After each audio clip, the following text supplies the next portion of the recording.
C.L. Thomas here, coming to you from beautiful Cape Cove Harbor, Maine, with another edition of Things That Ain't Right.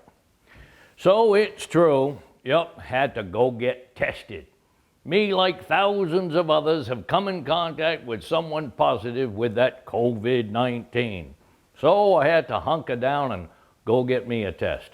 One of them drive-thrus, except I got it too soon because I come in contact with another buddy who was positive right after I made the appointment for that first test, and that was positive too. So come get one of them official nurse tests and given. So wait a minute, I'm confused and I bet you are too. So let me start again. First, I was in contact with a positive guy and I had to go get a test, right?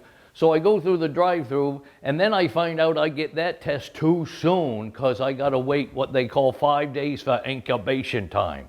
But meanwhile, I come in contact with another positive guy. So now I got to go back and get another test, and I called my doc, and she says, yeah, that's right, I got me a female doc on account of because my guy, who I had for some 20 years, retired. And that's another episode altogether. So anyway, my lady doc says I got to go get a new test.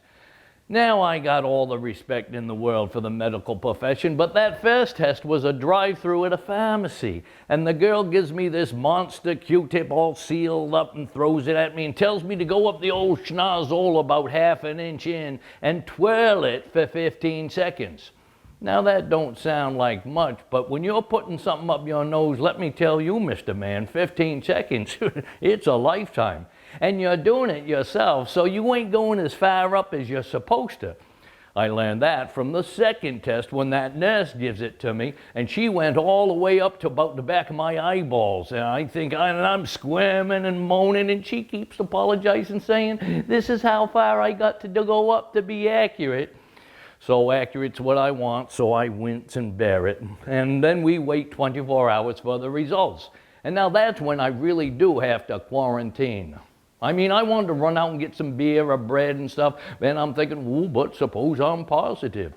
So there I am, hunkering down with me, the four walls, and the wife.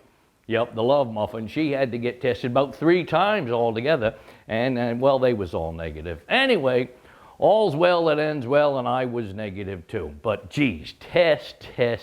I'm pretty sick up and fed of that term. But I gotta tell you, I was just quarantined for 24 hours, and that about drove me nuts. So if any of you good folks had to do the real time, stay in for like a week or so under this COVID thing, well, my hat's off to you. Because I know, well, as we all know, that ain't right. Test. I don't know if I got a grade on it, A, B, C. Pretty much I failed it, that test.